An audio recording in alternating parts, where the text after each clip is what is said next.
Heto na ang chance nyong manalo. 20,000 pesos ang posibleng mapa sa inyo kung sasagutin nyo ang tanong na ito.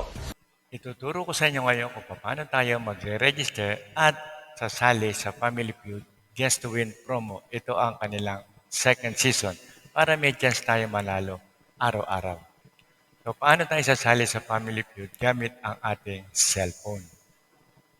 Una-una, pupunta tayo sa ating browser, sa ating cellphone at i-click lang natin yan at mapupunta na tayo sa search. Okay, mula sa search, itatype lang natin na gmanetwork.com/Family Feud Guest to Win. O kahit hindi nyo nakabisaduhin yan, yung unang-unang lalabas na may logo, yun po yung GMA Network Family Feud Guest to Win. Okay? Yan, papasok na yan doon sa ating search bar.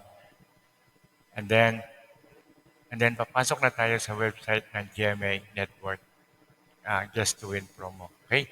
So, i-click lang natin yung ating profile, yung bilog na picture natin. And then, kung tayo ay nakaregister na, hindi nyo na kailangan gawin to dahil nakaregister na kayo. Kung first time, kailangan i-click nyo yung new user, yung nasa baba na may arrow, and then register. So, magre-register tayo kung first time. Okay, so pag nakaregister na tayo, mag-login lang tayo kung yung in-enter natin na username at password, and then ganito na ang lalabas sa ating screen. Makikita nyo na yung pangalan nyo at yung inyong account. And then, ibig sabihin yan, ready na tayo na sumagot sa mga questions na ipapalabas sa Family Feud. Okay, so nakalagin na tayo, and then manonood lang tayo every Mondays hanggang Fridays. So 5:40 p.m. po ang start ng Family Feud. Okay? So, habang nanonood tayo, mag-login na tayo, and then lalabas na yung submit your entry sa ibaba ng inyong screen. Okay? So, ibig sabihin, ready na tayo na sumagot dun sa question ni Parang Ding Dong. Okay? Okay, so from there, sasabihin niya na yung question number 1, and then i-click nyo lang yung next para sa inyong entry. Okay, so pag na-click nyo na yung next, ilalagay nyo lang yung sagot dito sa itaas kung ano yung sagot nyo sa question, and then click next.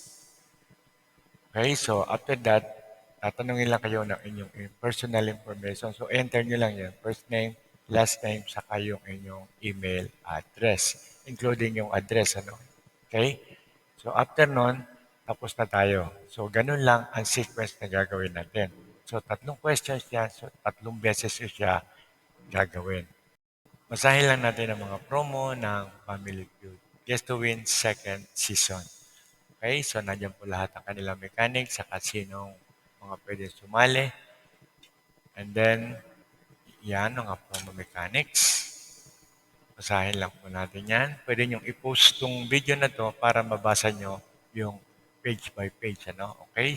So, nandyan din po yung announcement ng winners at paano nyo kukunin ang inyong mga premyo kung sakaling kayo ay mabunot. Okay? So, nandyan din po yung mga draw dates at mga information. Kasama na rin dyan yung mga announcements saka yung paano nyo kukunin ang inyong premyo. Okay? And then, ayan, yung mga notes, kailangan po yan. Viewers can only win once during the entire promo period. Okay? So, isang beses lang kayo pwede manalo. Pag nanalo na kayo, hindi na kayo po pwede. Okay? So, yun. Hanggang doon na lang po yun. At scroll down nyo lang yan para mabasa nyo. And then, balik na po tayo sa first page. Okay?